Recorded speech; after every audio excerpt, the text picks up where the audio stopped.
Harry Potter and the Deathly Hallows, Chapter 9, Part 1, A Place to Hide. ஹாரியும் ஹெர்மாயினியும் வேகமாக எந்திரிச்சு நின்று அவங்களோட மந்திரக்கோலை வெளியில் எடுத்துடுவாங்க. அங்கே இருக்கிறவங்களாம் ஏதோ ஸ்ட்ரேஞ்சாக நடந்திருக்குன்னு இப்போ தான் கொஞ்சம் கொஞ்சமாக ரியலைஸே பண்ண ஆரம்பிப்பாங்க. சில்வர் பூனையாக வந்த அந்த பேட்ரோனஸ் இப்போ மறைஞ்சிடுமா, அந்த இடத்தையே அங்கே இருக்கிறவங்களாம் பார்த்துட்ருப்பாங்களா, அப்படியே சைலண்ட்டாக தான் இருப்பாங்க. தென் சடனாக யாரோ சரியாக அலறி கத்துவாங்களா. அங்கே இருக்கிற அந்த கெஸ்ட் எல்லாருமே எல்லா டைரெக்ஷன்லேயுமே அந்த பக்கமும் இந்த பக்கமும் பயங்கர ஸ்பீடாக ஓட ஆரம்பிச்சிருவாங்க. அந்த க்ரௌடில் ஹாரியும் ஹெர்மாயினியும் நல்லா மாட்டிப்பாங்க. அவங்களும் சேர்ந்து ஓடிட்டுருப்பாங்க. எல்லாருமே ரொம்ப பேனிக் ஆயிடுவாங்க. நிறையா பேர் அங்கேருந்து அந்த இடத்துல இருந்தே டிசாப்பரேட் ஆக ஆரம்பிச்சிடுவாங்க. விச் மீன்ஸ் அந்த பரோவை சுற்றி போடப்பட்டிருக்க அந்த ப்ரொடெக்டிவ் என்சான்மெண்ட்ஸ்லாம் பிரேக் ஆயிடுச்சு. ரான் நீ எங்கே இருக்க அப்படின்னு ஹெர்மாயினி பயங்கரமாக கத்தும். ஹாரியும் ஹெர்மாயினியும் வேகமாக அந்த க்ரௌடுக்குள்ளே அந்த டான்ஸ் ஃப்ளோருக்குள்ளே போவாங்களா. அந்த பக்கமும் இந்த பக்கமும் அந்த கெஸ்ட் எல்லாருமே ரொம்ப பேனிக் ஆகி ஓடிட்டுருப்பாங்க. அதுக்குள்ளே அவங்க போவாங்களா. அப்போ தான் ஹாரி ஒரு விஷயத்தையே பார்ப்பான். அந்த க்ரௌடுக்குள்ளே மாஸ்க் போடப்பட்ட ஆட்கள்லாம் அங்கே அப்பியர் ஆகிக்கிட்டு இருக்காங்க. ஹாரி அப்போது லூப்பினை பார்ப்பானா. பார்த்தா லூப்பினும் டாங்ஸும் அவங்களோட மந்திரக்கோலை நல்லா உயர்த்தி 2 பேருமே ப்ரொட்டேகோ அப்படின்னு கத்துவாங்களா. அந்த சத்தம் அங்கே இருக்கிற எல்லா சைடில் இருந்துமே இப்போ எக்கோ ஆக ஆரம்பிச்சிடும். ரான் அப்படின்னு ஹெர்மாயினி பயங்கரமாக கத்தும். பாதி அதை அழுக ஆரம்பிச்சிடும். அங்கே பயந்து ஓடிட்டுருக்கிற கெஸ்ட் எல்லாருமே ஹாரியையும் ஹெர்மாயினியும் தள்ளி விட்டுட்டு ஓடிட்டுருப்பாங்களா. ஹாரி வேகமாக ஹெர்மாயினியோட கையை பிடிச்சிடுவான். ஏன்னா இந்த க்ரௌடில் அவங்க 2 பேரும் தொலைஞ்சிடக்கூடாதுல்ல. அவங்க தலைக்கு மேலே லைட்டாக அப்படியே பறந்துக்கிட்டு இருக்கும். அது ப்ரொடெக்டிவ் சாமா இல்லை ரொம்ப மோசமான எதுவும் ஸ்பெல்லா ஹெக்ஸா என்னன்னு தெரியல. கரெக்டாக இவங்கக்கிட்ட ரான் எப்படியோ வந்துடுவான். அவன் வேகமாக ஹெர்மாயினியோட இன்னொன்று ஒரு கையை பிடிச்சிப்பானா. அடுத்த செகண்ட் ஹாரிக்கு ஹெர்மாயினி சுற்றுற மாதிரி அந்த ஸ்பாட்லேயே சுற்றுற மாதிரி ஃபீல் ஆகுமா. அவ்வளோதான். அந்த சவுண்டு அங்கே பயங்கரமாக எல்லோரும் கத்திட்டு அந்த சவுண்டு அந்த சைட்டு எல்லாமே இப்போ ஹாரிக்கு மறைய ஆரம்பிச்சிடும். அவங்க ஒரு இருட்டில் அப்படியே பாஸ் ஆகி போயிட்டுருப்பாங்க. ஹாரினால் ஃபீல் பண்ண முடிஞ்ச ஒரே விஷயம் ஹெர்மாயினியோட கையை மட்டும்தான். பரோலேருந்து ரொம்ப தூரமாக இப்போ அவங்க போயிட்டுருப்பாங்க. நம்ம இப்போ எங்கே இருக்கோம் அப்படின்னு ரானோட வாய்ஸ் வருமா. ஹாரி அவனோட கண்ணை ஓப்பன் பண்ணி பார்ப்பான். அவனுக்கு என்ன தோணுனா, இன்னும் நம்ம அந்த வெட்டிங் நடந்த இடத்துலேருந்து கிளம்பல போல், அங்கேருந்து வரல போல் அப்படின்ற மாதிரி தான் ஹாரிக்கு தோணும். ஏன்னா அவன் கண்ணை ஓப்பன் பண்ணும்போது அவனை சுற்றி நிறைய ஆட்களாக தான் இருப்பாங்களா. நம்ம இப்போ எங்கே இருக்கோம் அப்படின்னு ரானோட வாய்ஸ் வரும்ல. டோட்டன்ஹம் கோர்ட் ரோடு அப்படின்னு ஹெர்மாயினி மூச்சு வாங்கிட்டே சொல்லிகிட்ருக்கோம். நடங்க, ஜஸ்ட் நடந்துகிட்டே இருங்க, நீங்கள் 2 பேரும் ட்ரெஸ் சேஞ்ச் பண்ணுறதுக்கு ஃபஸ்ட்டு ஒரு பிளேஸை பார்க்கணும் அப்படின்னு ஹெர்மாயினி சொல்லுமா. ஹாரியும் ஹெர்மாயினி சொன்ன மாதிரியே நடந்துப்பான். அவங்க 3 பேருமே பாதி நடந்துட்டு பாதி ஓடிட்டுருப்பாங்க. அந்த தெருவே இருட்டாக இருக்கும். ஃபுல்லாக அந்த லேட் நைட்டில் சுற்றிட்டு இருப்பாங்களா, அந்த மாதிரி ஆட்கள் தான் இருப்பாங்க. நிறைய கடைகளை க்ளோஸ் பண்ணி வச்சுருப்பாங்க. சைடில் டபுள் டக்கர் பஸ்லாம் போய்கிட்டு இருக்கும். நிறைய பப்புக்கு போவாங்களே, அவங்களாம் இவங்களை ஒரு மாதிரி டிஃப்ரெண்ட்டாக பார்த்துட்டு போயிட்டுருப்பாங்க. ஏன்னா ஹாரியும் ரானும் இன்னும் ட்ரெஸ் ரோப்ஸ் தான் போட்டிருப்பாங்க. விசார்ட்ஸ்லாம் போட்டிருப்பாங்களே ட்ரெஸ் ரோப்ஸ், அதை தானே போட்டிருப்பாங்க. ஸோ இவங்களை ஒரு மாதிரி பார்த்துட்டு போயிட்டுருப்பாங்க. ஹெர்மாயினி, நாங்கள் ட்ரெஸ் சேஞ்ச் பண்ணுறதுக்கு எங்ககிட்ட எதுவுமே இல்லை அப்படின்னு ரான் சொல்லிட்டு இருப்பானா. ஏன்னா ஒரு பொண்ணு இவங்களை கிராஸ் பண்ணி போகுமா. அந்த பொண்ணு ரானை பார்த்துட்டு பயங்கரமாக கத்தி சிரிச்சுட்டு போயிட்டுருக்கோம். ரான் அந்த மாதிரி டிஃப்ரெண்ட்டாக ட்ரெஸ் போட்டிருக்கனால. இன்விசிபிலிட்டி க்ளோக்கை எடுத்துகிட்டு வராமல் போயிட்டேன் அப்படின்னு ஹாரி எரிச்சலாக சொல்லிட்டு வந்துட்டுருப்பான். அவனே திட்டிட்டு வந்துட்டுருப்பான். போன வருஷம் ஃபுல்லாக அந்த க்ளோக்கை நான் என்கிட்டவே தான் வச்சுருந்தேன் அப்படின்னு அவன் சொல்லிட்டு இருப்பானா. இட்ஸ் ஓகே, நான் அந்த க்ளோக்கை எடுத்துகிட்டு வந்திருக்கேன். அண்ட் உங்கள் 2 பேர்த்துக்கும் க்ளோத்ஸும் எடுத்துகிட்டு வந்திருக்கேன் அப்படின்னு ஹெர்மாயினி சொல்லிகிட்ருக்கோம். ஜஸ்ட் நேச்சுரலாக இருக்கிற மாதிரி காமிச்சிட்டு நடந்துகிட்டே இருங்க, ஒரு நிமிஷம் இருங்க, இந்த இடம் சரியாக இருக்கும் அப்படின்னு இப்போ ஹெர்மாயினி டக்குன்னு சொல்லுமா. அது இப்போ ஒரு சைட் ஸ்ட்ரீட்டுக்கு கூட்டிகிட்டு வந்திருக்கோம். அங்கே ஒரு குட்டி சந்து இருக்குமா, சந்து மாதிரி போகும். அங்கே ஹெர்மாயினி இவங்க 2 பேரையும் கூட்டிகிட்டு வந்திருக்கோம். நீ என்னோட க்ளோக்கையும் எங்களுக்கு துணிகளும் எடுத்துகிட்டு வந்திருக்கேன்னு சொன்ன அப்படின்னு ஹாரி ஹெர்மாயினியை முறைச்சி பார்த்துட்டு கேட்டுட்ருப்பானா. ஏன்னா ஹெர்மாயினி கையில் ஒரு சின்ன பீடட் ஹேண்ட்பேக் மட்டும் தான் இருக்கும், வேறு எதுவுமே இருக்காது. அதுக்குள்ளே அது எதையோ தேடிக்கிட்டு இருக்கோம். ஆமாம், இங்கே தான் இருக்குது அப்படின்னு ஹெர்மாயினி சொல்லி டக்குன்னு ஹாரி அண்ட் ரானோட pair of jeans, sweatshirt, அப்புறம் மெரூன் சாக்ஸு இதெல்லாம் வெளியில் எடுத்துகிட்டு இருக்குமா. ஹாரியும் ரானும் அப்படியே ஷாக் ஆகி நின்றுட்டுருப்பாங்க. ஃபைனலாக அந்த சில்வர் கலரில் இருக்கிற இன்விசிபிலிட்டி க்ளோக்கையும் வெளியில் எடுத்துடும். நீ இதை எப்படி பண்ண அப்படின்னு ரான் ஷாக் ஆகி கத்திட்டுருப்பானா. அன்டிடெக்டபிள் எக்ஸ்டென்ஷன் சாம் கொஞ்சம் ட்ரிக்கியாக தான் இருக்கும். பட் எனிவே நான் எப்படியோ பண்ணிட்டேன். இதுக்குள்ளே நமக்கு தேவையான எல்லா பொருட்களையும் எடுத்து வச்சுட்டேன் அப்படின்னு சொல்லிட்டு அந்த பேக்கை லைட்டாக ஷேக் பண்ணுமா. பார்த்தா அதுக்குள்ளேருந்து ஏதோ பெரிய கார்கோ கண்டெய்னர் ஷேக் ஆனால் ஒரு சத்தம் கேட்கும்ல, அந்த மாதிரி சத்தம் எக்கோ அடிச்சுக்கிட்டு இருக்கும். அதுக்குள்ளே ஏதோ ஹெவியாக இருக்கிற ஆப்ஜெக்ட்ஸ்லாம் அப்படியே ரோல் ஆகிட்டு இருக்க மாதிரி. ஓ, இதெல்லாம் அந்த புக்ஸாக தான் இருக்கும் அப்படின்னு ஹெர்மாயினி அந்த பேக்கை ஊற்று பார்த்துட்டு சொல்லிட்டு இருக்கோம். சப்ஜெக்ட் பை சப்ஜெக்டாக நான் அதை பிரித்து வச்சுருந்தேன். ஹாரி, பெட்டர் அந்த இன்விசிபிலிட்டி க்ளோக்கோ மேலே நீ போட்டுக்கோ. ரான், சீக்கிரமாக சேஞ்ச் பண்ணு அப்படின்னு ஹெர்மாயினி சொல்லிட்டு இருக்குமா. இதெல்லாம் நீ எப்போ பண்ணு அப்படின்னு ஹாரி கேட்டுட்ருப்பானா. ரான் அவனோட ட்ரெஸ் ரோப்ஸை ரிமூவ் பண்ணிகிட்ருப்பான். நான் பரோவில் இருக்கும்போதே சொன்னேன்ல, நமக்கு கொஞ்ச நாளைக்கு தேவையான எசென்ஷியலான விஷயங்களெல்லாம் பேக் பண்ணி வச்சுருக்கேன்னு. இன்கேஸ் நம்ம டக்கு நீங்கள் வந்து கிளம்புற மாதிரி இருந்துச்சுன்னா தேவைப்படும்னு. நீ இன்னைக்கு காலையில் ட்ரெஸ் சேஞ்ச் பண்ணக்கப்புறம் உன்னோட ரக்ஸாக்கை நான் பேக் பண்ணி இதுக்குள்ளே வச்சுட்டேன் ஹாரி. எனக்கு ஏதோ ஃபீல் ஆகிட்டே இருந்தது, அதனால தான் அப்படின்னு ஹெர்மாயினி சொல்லிட்டு இருக்குமா. நீ சீரியஸாகவே எவ்வளோ அமேசிங் தெரியுமா அப்படின்னு ரான் சொல்லிட்டு அவனோட ரோப்ஸ் இருக்கும்ல அதை எடுத்து அதை கழட்டிடுவான். அதை எடுத்து ஹெர்மாயினி கிட்ட கொடுத்துட்ருப்பான். தேங்க்யூ அப்படின்னு ஹெர்மாயினி சொல்லிட்டு இருக்கோம், லைட்டாக ஸ்மைல் பண்ணிவிட்டு. தென் அந்த ரோப்ஸை அந்த பேக் உள்ளே திணிச்சிட்ருக்கோம். ஹாரி, ஃபஸ்ட்டு அந்த க்ளோக்கை அவன் மேலே போடு அப்படின்னு ஹெர்மாயினி சொல்லிட்டு இருக்குமா. ஹாரி அந்த இன்விசிபிலிட்டி க்ளோக்கை அவன் மேலே போட்டுப்பான். அவன் இப்போ தான் கொஞ்சம் நேரத்துக்கு முன்னாடி என்னென்ன நடந்துச்சுன்றதை ரியலைஸ் பண்ண ஸ்டார்ட் பண்ணுவான். மித்தவங்களாம் வெட்டிங்கில் இருந்த மித்த எல்லாரும் அப்படின்னு ஹாரி கேட்டுட்ருப்பானா. அவங்கள பற்றி இப்போதைக்கு நம்மளால் ஒரி பண்ணிகிட்டு இருக்க முடியாது அப்படின்னு ஹெர்மாயினி அமைதியாக சொல்லிகிட்டு இருக்கோம். அங்கே அவங்க வந்தது உன்னை தேடி தான். திரும்ப இப்போ நம்ம அங்கே போனோம்னா எல்லாருமே நம்ம ஆபத்தில் தள்ளிடுவோம் அப்படின்னு ஹெர்மாயினி சொல்லிட்டு இருக்கோம். அவள் சொல்கிறது கரெக்ட் தான் அப்படின்னு ரானும் சொல்லிட்டு இருப்பான். ஆர்டரில் இருக்கிற மோஸ்ட் ஆஃப் த பீப்புள் அங்கே தான் இருக்காங்க, ஸோ அவங்க எல்லாரையும் பார்த்துப்பாங்க அப்படின்னு ரான் சொல்லிட்டு இருப்பானா. ஹாரி ஓகேன்ற மாதிரி தலையாட்டிட்டு இருப்பான். ஆனால் அவன் தலையாட்டுறது கண்டிப்பாக வெளியில் இருக்கிறவங்களுக்கு தெரியாதுன்னு அவனுக்கு நல்லாவே தெரியும். ஸோ அவன் ஓகேன்னு சொல்லிட்டு இருப்பான். ஆனால் அவனுக்கு இப்போ ஜின்னியை பற்றி யோசிக்கும் போது ரொம்ப ஒரு மாதிரி ஆகிட்டு இருந்தது, ரொம்ப அவனுக்கு பயமாயிட்டு இருந்தது. சரி வாங்க, நம்ம மூவ் ஆகிட்டே இருப்போம், ஒரே இடத்துல இருக்க வேணாம் அப்படின்னு ஹெர்மாயினி சொல்லுமா. தென் அவங்க 3 பேரும் அந்த சைட் ஸ்ட்ரீட்லேருந்து மெயின் ரோடுக்கு வந்துடுவாங்களா. அங்கே ஆப்போசிட் சைடில் நிறைய ஆம்பளைங்களாம் நின்றுட்டுருப்பாங்களா, குரூப்பாக நின்றுட்டுருப்பாங்க. அவங்க எல்லோரும் பாட்டு பாடிட்டு டான்ஸ் ஆடிட்டு சும்மா கையை காலை ஆட்டிட்டு அந்த மாதிரி பண்ணிகிட்ருப்பாங்களா. எதுக்காக இந்த டோட்டன்ஹாம் கோர்ட் ரோடை சூஸ் பண்ண அப்படின்னு ரான் ஹெர்மாயினி கிட்டே கேட்பானா. எனக்கு சுத்தமாக ஐடியா இல்லை, அப்போது சடனாக என்னோடய மைண்டில் இந்த ஏரியா தான் பாப்பப் ஆச்சு. ஆனால் நம்ம மகிழ் வேர்ல்டில் இருந்தோம்னா சேஃபாக இருப்போம்னு நினச்சேன். நம்ம இங்கே இருப்போம்னு அவங்க எக்ஸ்பெக்ட் பண்ண மாட்டாங்களா அப்படின்னு ஹெர்மாயினி சொல்லிட்டு இருக்குமா. உண்மைதான் அப்படின்னு ரான் சுற்றி சுற்றி பார்த்துட்டே பேசிகிட்டு இருப்பான். ஆனால் நம்ம இப்போ இங்கே கொஞ்சம் ஓவராக எக்ஸ்போஸ்டாக இருக்கிற மாதிரி உனக்கு தோணலை அப்படின்னு அவன் கேட்டுட்ருப்பானா. வேறு நம்ம எங்கே போகிறது அப்படின்னு ஹெர்மாயினி ஒரு மாதிரி கிரிஞ்சாக ஃபீல் பண்ணிகிட்டே சொல்லிகிட்ருக்கோம். ஏன்னா அந்த ரோடோட இன்னொன்று சைடில் நிறையா ஆம்பளைங்களாம் நின்றுட்டுருப்பாங்களே, அவங்க இப்போ ஹெர்மாயினியை பார்த்து விசில் அடிக்க ஆரம்பிச்சிருவாங்க, ஊல்ஃப் விசிலிங் பண்ண ஆரம்பிச்சிருவாங்களா. கிரிஞ்சாக ஃபீல் பண்ணுறதுக்கான மீனிங் உங்களுக்கு ஆல்ரெடி தெரிஞ்சிருக்கும்னு நினைக்கிறேன். ஏன்னா ரீசெண்ட் டேஸில் நம்ம ஊரில் அந்த வேர்டை பாப்புலராக யூஸ் பண்ணிகிட்ருக்காங்க. பட் ஒரு சில பேர் வந்து எல்லாத்துக்குமே அந்த வார்த்தையை யூஸ் பண்ணிகிட்ருக்காங்க. எப்படின்னா அவங்களுக்கு ஒரு விஷயம் பிடிக்கல, அதை இன்னொருத்தவங்க பண்ணுறாங்கன்னா கிரிஞ்சாக இருக்குது அப்படின்ற மாதிரி மென்ஷன் பண்ணுறாங்க, யூஸ் பண்ணுறாங்க அந்த வேர்டை. அப்புறம் அவங்களால ஒரு விஷயத்த செய்ய முடியல, ஆனால் இன்னொருத்தவங்க அந்த விஷயம் செய்கிறாங்கன்னா கிரிஞ்சு அப்படின்ற மாதிரி சொல்கிறாங்க. ஆனால் அதுக்கான கரெக்ட் மீனிங் அது கிடையாதுங்க.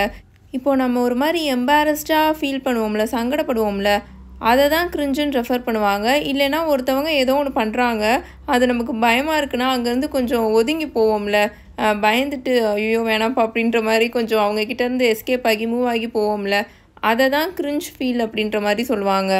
பட் எல்லா அக்கேஷன்லேயும் இப்போ கிரிஞ்சுன்ற வார்த்தையை யூஸ் பண்ணிகிட்ருக்காங்க. அது வந்து ஃபன்னியாக தான் இருக்குது கேட்குறதுக்கு. ஏன்னா இப்போ ஒருத்தவங்க ஏதோ ஒரு விஷயம் பண்ணுறாங்க, அதை இன்னொருத்தவங்களால பண்ண முடியல அப்படின்னா அந்த ஒரு ஜெலஸில், அந்த ஒரு பொறாமையில் அவங்கள எப்படி அஃபண்ட் பண்ணுறதுன்னு தெரியாமல் டைரெக்டாக அஃபண்ட் பண்ண முடியாது. ஸோ அதை வந்து கிண்டல் பண்ணுற மாதிரி அவங்கள வேறு ஏதாவது சொல்லி அதை அஃபண்ட் பண்ணணும் அப்படின்றதுக்காக கிரிஞ்சு அப்படின்னு யூஸ் பண்ணுற மாதிரி எனக்கு தோணுது. எனக்கு மட்டும்தான் அப்படி தோணுதுன்னு பார்த்தா, இப்போ நாங்கள் ஃப்ரெண்ட்ஸாக எங்கேயாவது வெளியில் போகும்போது, அவுட்டிங் போகும்போது நிறையா டாபிக்ஸ் எடுத்து நம்ம பேசுவோம்ல, அப்போது இதெல்லாம் பற்றி நாங்கள் பேசும்போது அவங்களும் அதே தான் சொல்லிகிட்டே இருப்பாங்க.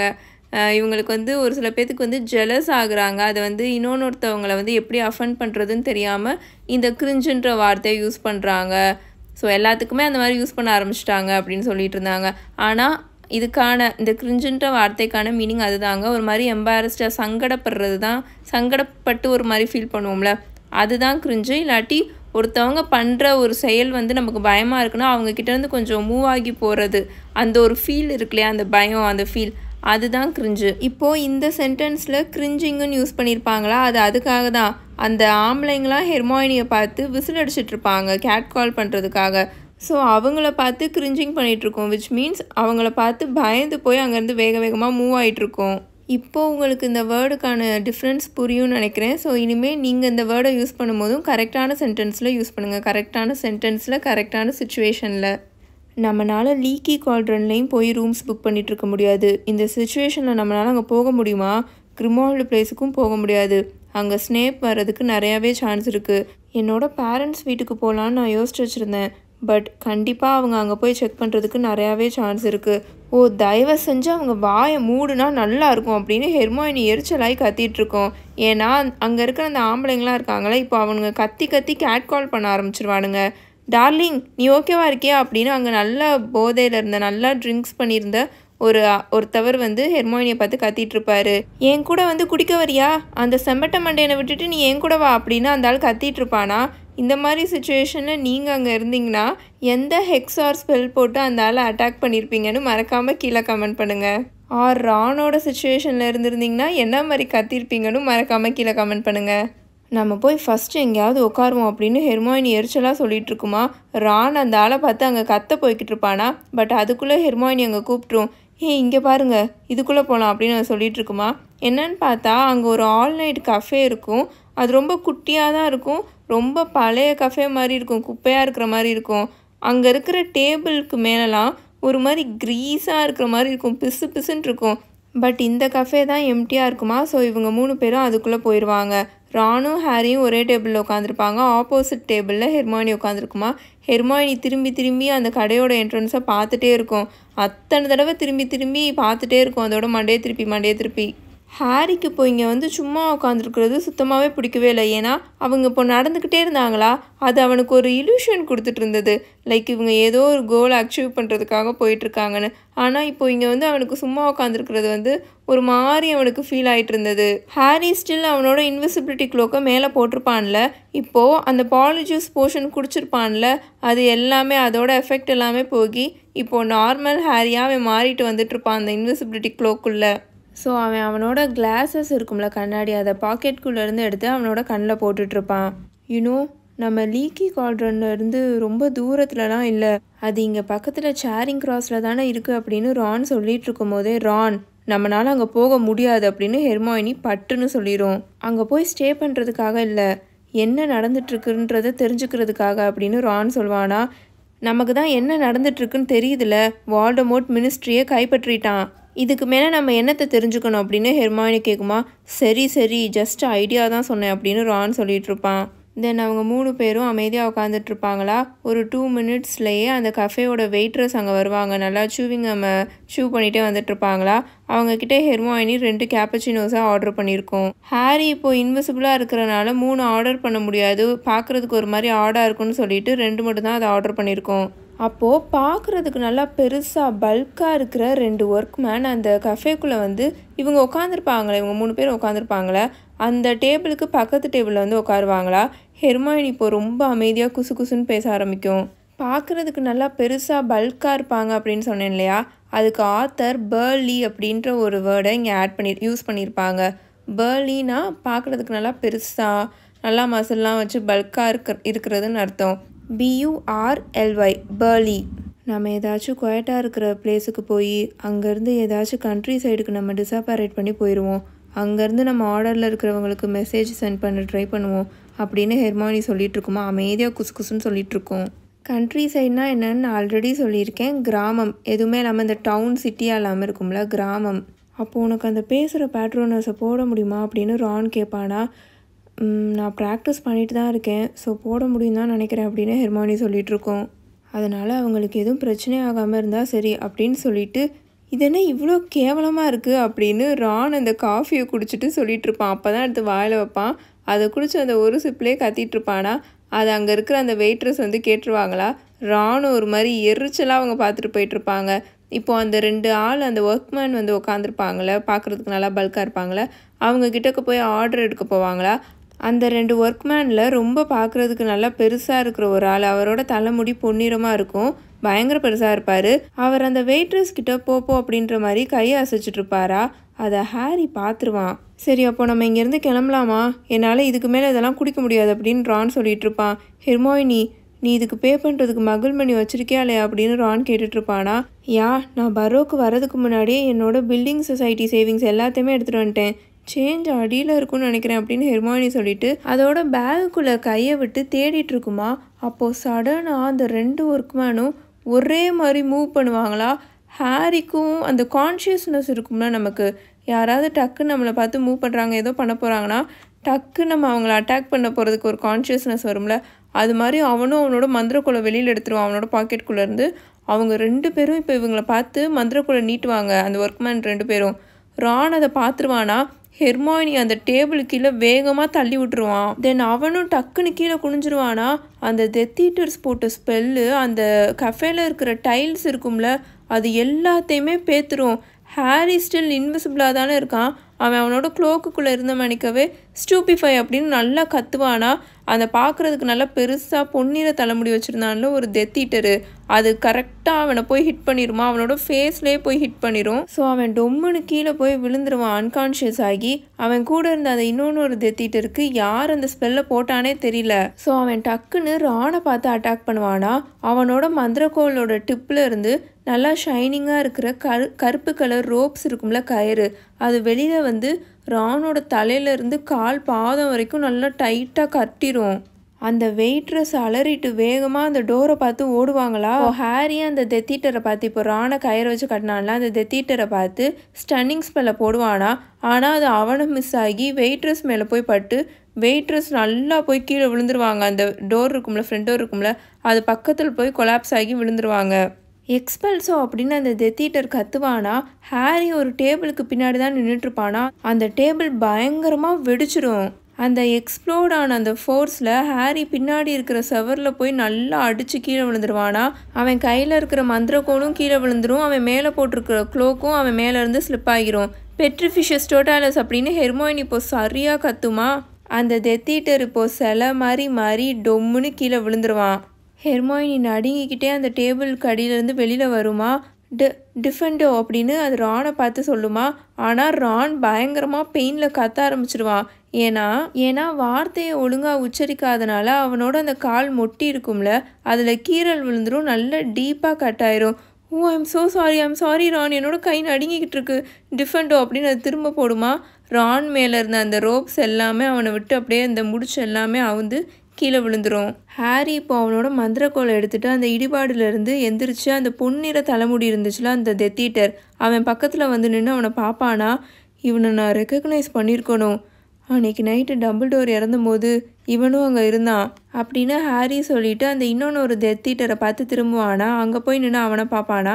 அந்த ஆளோட கண்கள் பயங்கர ஸ்பீடாக ஹாரியையும் ரானையும் ஹெர்மாயினியையும் மாற்றி பார்த்துட்ருக்கோம். ஏன்னா இப்போ ஹெர்மாயினி அவர் மேலே பெட்ரிஃபிஷஸ் டோட்டாலஸ் ஸ்பெல் தானே போட்டுச்சு, சிலையாயிருவாங்க. ஆனால் அவங்க கண்ணெல்லாம் மூவ் ஆகும். இவன் தான் அந்த டொலோஹோ பழைய அந்த வாண்டட் போஸ்டர்ஸில் இவன் முகத்தை நான் பார்த்துருக்கேன். அண்ட் அந்த பெருசாக இருக்கான்ல அவன் தான் தார்ஃபின் ரவுல். இவனுங்க பேர் என்னவா இருந்தா என்ன அப்படின்னு ஹெர்மாயினி எரிச்சலாக சொல்லிகிட்ருக்கோம்.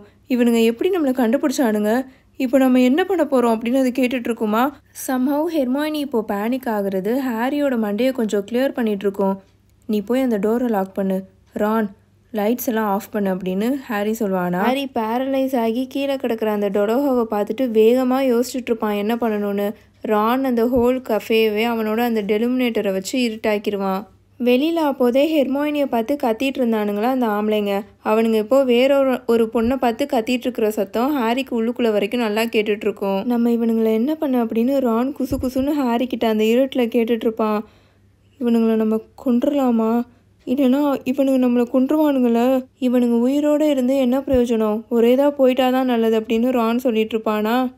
ஹெர்மாயினி ஒரு மாதிரி நடுங்கிட்டு பின்னாடி போயிடுமா. ஹாரியும் நோன்ற மாதிரி தலையாட்டிகிட்டு இருப்பான். நம்ம ஜஸ்ட் அவனுங்களோட மெமரிஸை மட்டும் எரேஸ் பண்ணிடுவோம், அதுதான் பெட்டராக இருக்கும். நம்ம இப்போ இவனுங்களை இங்கே கொன்னோம்னா நம்ம இங்கே தான் இருக்கோன்னு ஆப்வியஸாக தெரிஞ்சிடும் அப்படின்னு ஹாரி சொல்லிகிட்ருப்பானா. நீ தான் இதில் பாஸ் அப்படின்னு ரான் ஹெர்மாயினி கிட்ட சொல்லுவானா. அதெல்லாம் ஒன்றும் இல்லை, எனக்கு ஜஸ்ட் தியரி மட்டும் தான் தெரியும் அப்படின்னு ஹெர்மாயினி சொல்லிவிட்டு நல்லா டீப்பாக மூச்சு எடுத்து விட்டுட்டு நல்லா காமாகிட்டு அதோட மந்திரக்கோளை எடுத்து டொலோஹோவோட நெத்தி இருக்கும்ல அதுக்கிட்ட பாயிண்ட் பண்ணி ஆப்ளிவியேட் அப்படின்னு சொல்லுமா. இதோட நம்ம சாப்டர் 9 பார்ட் 1 முடிச்சுக்கலாம். உங்கள் எல்லாரையும் இந்த சாப்டரோட பார்ட் 2ல் வந்து மீட் பண்ணுறேன். உங்களுக்கு இந்த வீடியோ பிடிச்சிருந்துச்சுன்னா மறக்காமல் லைக் பண்ணுங்கள், கமெண்ட் பண்ணுங்கள். இன்ஸ்டாகிராம்லேயும் நம்ம பேஜை ஃபாலோ பண்ணி வச்சுக்கோங்க. Until then, bye bye tales by Minnie.